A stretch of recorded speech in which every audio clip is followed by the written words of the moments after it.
আসসালামু আলাইকুম। একটি বড় ধরনের আলোচনা বিশ্ব জুড়ে যে প্রেসিডেন্ট রাইসির যে হেলিকপ্টার বিধ্বস্ত হলো তার পেছনে কি ইসরায়েলের কোনো হাত আছে, এমন একটি সন্দেহ ঘুরপাক খাচ্ছে, বিভিন্ন গণমাধ্যমে এসছে। কিন্তু খুব দ্রুত বেগেই ইসরায়েল বলছে যে আমাদের হাত নেই রাইসির মৃত্যু নিয়ে ইসরায়েলি কর্মকর্তা। এখন এই কথাটা কেন আসছে, এটার একটা প্রেক্ষাপট আছে। আপনারা জানেন যে ইসরায়েল এবং ইরানের মধ্যে যে সম্পর্ক এবং ইসরায়েলের দফায় দফায় যেই গোপন হামলা, গুপ্ত হামলা, তাতে ইরানের অনেক শীর্ষ কর্মকর্তা, সামরিক কর্মকর্তা, বিজ্ঞানী তারা নিহত হয়েছে। এবং এটি পুরনো, কারণ ইসরায়েল মনে করে যে হিজবুল্লাহ, হুতি, হামাস এই গ্রুপগুলোকে ইরান অর্থায়ন করে এবং অস্ত্র শস্ত্র সরবরাহ করে। সুতরাং ইসরায়েল এই কারণে ইরানের উপর ক্ষুব্ধ। সাম্প্রতিক সময় এই মাত্র কিছুদিন আগেও দুদেশ পাল্টাপাল্টি ক্ষেপণাস্ত্র তারা হামলা করেছে এক দেশ আরেক দেশের সঙ্গে।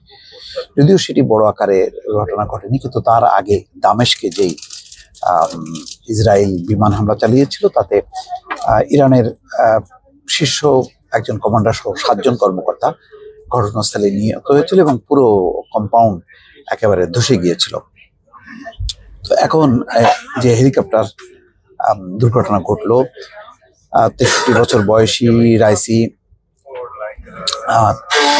তার কট্টরপন্থী নীতি এবং দেশটির সর্বোচ্চ নেতা ইমাম খামেনির সঙ্গে ঘনিষ্ঠ সম্পর্কের জন্য বেশ পরিচিত ছিলেন। তো অনেকে মনে করতে পারে যে এই দুর্ঘটনা পেছনে নিশ্চয়ই হাত আছে, সেই কারণেই সন্দেহটা ঘুরে ফিরে আসছে। এখানে বলা হচ্ছে খবরে যে 1988 সালে তৎকালীন ইরান সরকার হাজারো রাজনৈতিক বন্দীর মৃত্যুর দণ্ড দিয়েছিল। সে সময় রাইসি গুরুত্বপূর্ণ ভূমিকা রেখেছিলেন। পরে তো তিনি দেশটির প্রেসিডেন্ট হলেন। তার সময় ইরান ইউরেনিয়াম সমৃদ্ধকরণকে অস্ত্র বানানোর পর্যায়ে কাছাকাছি নিয়ে যায় এবং ইসরায়েলের উপর ড্রোন ও ক্ষেপণাস্ত্র হামলাও চালানো হয়। রোববার ইরানের উত্তর পশ্চিমাঞ্চলীয় অঞ্চলে হেলিকপ্টার দুর্ঘটনায় ইরানের পররাষ্ট্রমন্ত্রী ও অন্য কর্মকর্তাদের সঙ্গে রাইসির অপ্রত্যাশিত মৃত্যু ঘটে।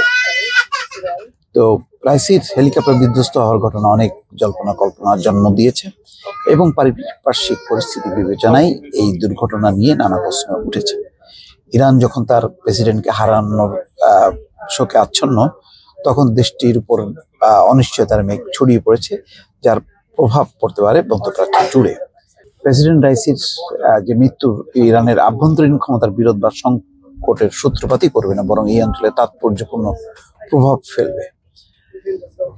যদিও এখানে বলা হচ্ছে যে মধ্যপ্রাচ্যের ক্রমবর্ধমান উত্তেজনা এবং সংঘাতের মধ্যে রাইসির মতন একজন গুরুত্বপূর্ণ রাজনৈতিক ব্যক্তিত্বের হঠাৎ অনুপস্থিতি ইরান এবং এর বাইরেও ক্ষমতার ভারসাম্যকে ব্যাহত করতে পারে। এই হেলিকপ্টার বিধ্বস্তের কারণ হিসেবে সরকারি ভাষ্যে বৃষ্টি, কুয়াশা সহ খারাপ আবহাওয়ার দিকে ইঙ্গিত করা হচ্ছে, ঠিক, কিন্তু এর পেছনে নাশকতা থাকতে পারে এমন গুঞ্জন রয়েছে। বিতর্কিত নির্বাচনের মধ্য দিয়ে আবারও ক্ষমতায় আসা এবং ইরানের ভেতরে বাইরে নানা চ্যালেঞ্জের মুখোমুখি থাকা রাইসির এমন মৃত্যুর ঘটনা ভেতরের শত্রু বা এমনকি ইসরায়েলের মতো বাইরের খেলোয়াড় বা ক্রীড়নকের যুক্ত কিনা সেই প্রশ্ন উঠেছে। রাইসির মৃত্যুতে ইসরায়েলের সম্পৃক্ততার সম্ভাবনা কতটুকু? ইরান ও ইসরায়েলের মধ্যে ঐতিহাসিক বৈরিতার পরিপ্রেক্ষিতে কিছু ইরানি অনুমান করছেন এই দুর্ঘটনার পেছনে ইসরায়েলের হাত থাকতে পারে। বিশেষজ্ঞরা অবশ্য রাইসির মৃত্যুর পেছনে ইসরায়েলের হাত আছে বলে মনে করছেন না। একজন ক্ষমতাসীন প্রেসিডেন্টকে হত্যা করা মানে সরাসরি যুদ্ধে জড়িয়ে পড়া, বা বলা যায় এর জন্য ইরানকে উস্কে দেওয়ার চেষ্টা করা। উচ্চপদস্থ কোনো রাজনৈতিক ব্যক্তিত্ব নন ইসরায়েল, বরং সামরিক এবং পারমাণবিক অবস্থান বা ব্যক্তিকে লক্ষ্যবস্তু বানানোর কৌশল নিয়ে থাকতে পারে। যাই হোক, এখন মোসাদ ইরানি স্বার্থের বিরুদ্ধে কার্যক্রম চালানোর সঙ্গে জড়িত হিসেবে বিবেচনা করা হয় এবং সংস্থাটি কোনো রাষ্ট্রপ্রধানকেও লক্ষ্যবস্তু বানাতে পারে এই ক্ষেত্রে। কিন্তু বিষয়টা পরিষ্কার না। ইকোনমিস্টের প্রতিবেদনে বলা হচ্ছে রাইসির মৃত্যুর পেছনে ইসরায়েলের যুক্ততা নিয়ে সংশয় প্রকাশ করার যথেষ্ট কারণ রয়েছে। কারণ ইসরায়েল কখনো কোনো রাষ্ট্রপ্রধানকে হত্যা করার দিকে যায়নি। এমন কিছু করতে যাওয়া মানে নিশ্চিতভাবেই যুদ্ধ শুরু করা এবং ইরানের তরফে কঠোর অবস্থান নেওয়ার পথ তৈরি করা।